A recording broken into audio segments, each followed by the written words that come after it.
Welcome back to Tiger Cats pregame presented by Journey Rewards. Rick Zamperin in for Bubba O'Neill, joined by the great Andy Fantuz.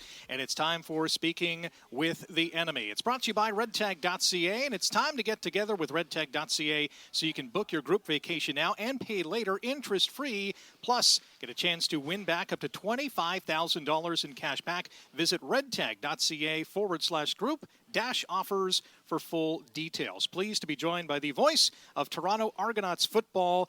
We just had to get him on here for Speaking with the Enemy. Mike Hogan. Hoagie, how are you?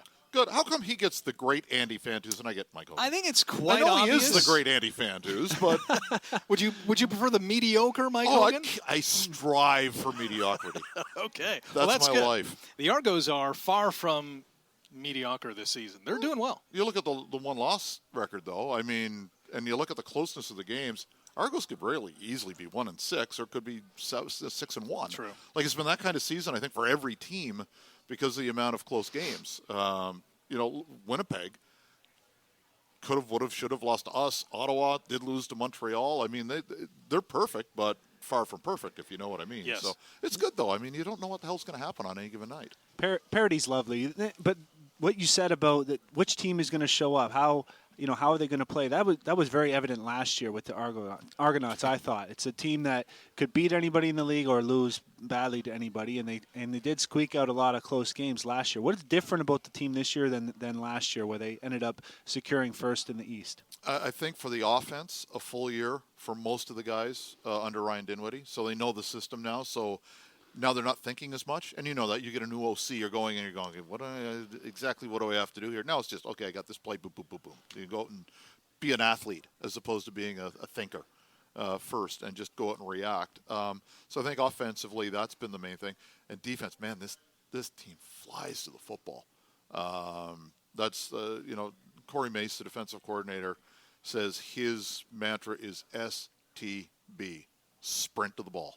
And you look at the guys who get there, it's never just one guy. There's always a secondary. You run a little hitch screen or something, and there's going to be 9 guys in blue over there. It's it'll be great until somebody takes advantage of that and runs some sort of counter in there to mess everything up. But it's a fun defense to watch, and I think that's been the biggest difference, especially if you go back to the 4-14 seasons.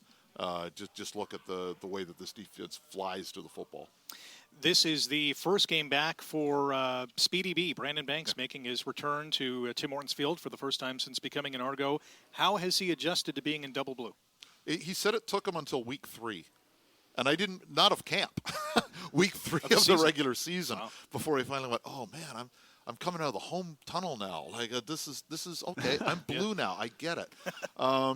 He still lives here. He's still going to be.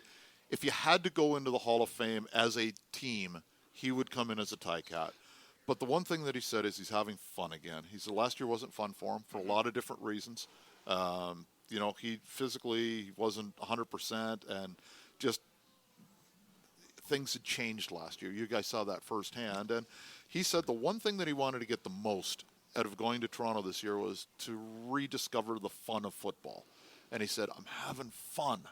And, it's translated. He has 3 touchdowns this year, which is tied for tops on the team with Cam Phillips. So they're taking a lot of deep shots with him. And when these two finally get on the same page, he and McLeod Bethel-Thompson, it's going to be fun. Because in practice, they're airing it out, and it's connecting more than it has in games.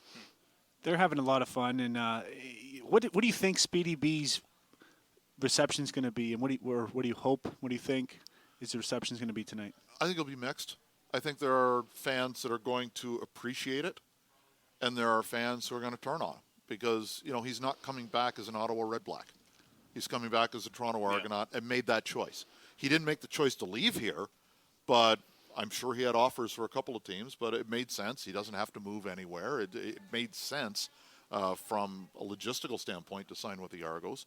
And he liked the opportunity that he had with the offense. They needed a guy who has that second-level speed. And I don't think Speedy B is Speedy B anymore from 5 years ago, but he's still fast. So that gives them something that they really didn't have last year a guy with experience who could do that. Chandler Worthy's fast, but he was never Speedy B in terms of a receiver. So I think that's one thing that he's added, that veteran presence who can be that second-level threat. Do you think this Argos team is going to reach its potential in the next few weeks, or is this going to be a continual evolution by come playoff time? They hope to be playing their best football. I would think so. You can see it in the defense getting better all the time. The offense, it's tough with the sort of duct tape and staples method they've done with the offensive line in the last few weeks. Yeah. It's crazy. Can you ever remember, Andy, in all your years, a team losing 3 offensive tackles who were American at the same time? Yeah, that's like, it's crazy. Yeah. So they had to go all Canadian last week. We think Dejan Allen's going to be up this week. He's sort of a game time decision, but it looks like he's going to be up. But you lose all 3 Americans. They had to go all Canadian, and it worked out. It wasn't a Rembrandt, but they were able to get through it last week and do okay. I think 3 sacks last week. Yeah. The craziest thing I saw in my days was 2008. We had 6 spiral fractures all on the same team in a season. Wow, and seriously? So it's just a strange injury, but all like just some were gross and some weren't so bad. One of them was myself. And then the year that we had the dislocated elbow, CJ Gable and myself, like 2 injuries you never hear about. We both happened in the same game. Just totally wild. Well, your other old team, Saskatchewan, last year had this, 6 Achilles, 4 Achilles, whatever it was? Yeah. The day before training camp. Unreal. Crazy. So, yeah, this year for us it's been the offensive line and the tackles specifically. Like, we've got enough healthy, good, high draft pick Canadian interior players. Luckily, we've got guys. Phil Blake kicked out. He played tackle last week. Shane Richards, who did play tackle at Oklahoma State, he's better, I think, suited in 3-down football as an interior guy, but he didn't look horrible last week at tackle. So they got through it. But, when the offensive line gets healthier, and you guys are going through it with receivers right now. Yeah. I mean, it's crazy how it seems to hit one position every year. Mm-hmm. Well, we talked about Banks a little bit. A couple other big-name acquisitions in the offseason, one on offense, Andrew Harris, one on defense from the Ticats, Jagarrett Davis. What kind of impact have they made both on the field and in the locker room? Andrew on the field has been everything advertised. It's tough sledding running against the Ticats at the best of time. I mean, that's defensively, you've got great secondary, and you play the run so well. He didn't have a great day, but we've seen him have great days this year. And the one thing that I didn't realize until you see him at practice, until you see him in a game every game, his patience is unbelievable. To take the ball, and you'll see a rookie who'll he'll hit the hole at 1,000,000 miles an hour as soon as he gets to the hole. And then Harris will wait another half step, and then boom, he'll hit the hole. I don't know if you can teach that, or is that something that's just kind of in there? You can try to teach it, but I think with some guys it's just instinctive, and that's Harris. And man, he runs hard. I was down on the sidelines in Regina for the game, and man, he's super intense, and it's like every run is the last play of the Grey Cup. Like, he's just that guy. And as far as Jagarrett, we all know what he can do. Last year, one of the great stats of all time, he had 6 sacks in the regular season and 5 in the playoffs. He's just that guy, big money. Yeah. And for him coming home today, he did it before, obviously, when he, with the Ticats, went back to Calgary. So he's kind of used to it, and that's what he expects tonight. But, the personality, he's just got a big smile on his face all the time, and has brought a little bit of looseness to a group that can be pretty intense at times. There have been a handful of star players in this league that have been really good head coaches in this league. Yeah. Ryan Dinwiddie may have not reached that star status as a quarterback in this league, but I think he's doing a pretty good job as a head coach of the Argos. Oh, absolutely. And somebody put up the stat this week where I think he's 3rd in terms of wins after however many games he's done this in Argo history. I mean, that's pretty impressive when you look at. He's 45th coach in league in team history. He's been really good. He made some mistakes last year, timeouts, challenges, stuff like that he's learned from, and that's what you want to see as a player, as a coach, as a broadcaster. You want to see somebody make a mistake and then learn from that mistake, and I think RD's done a really good job of that.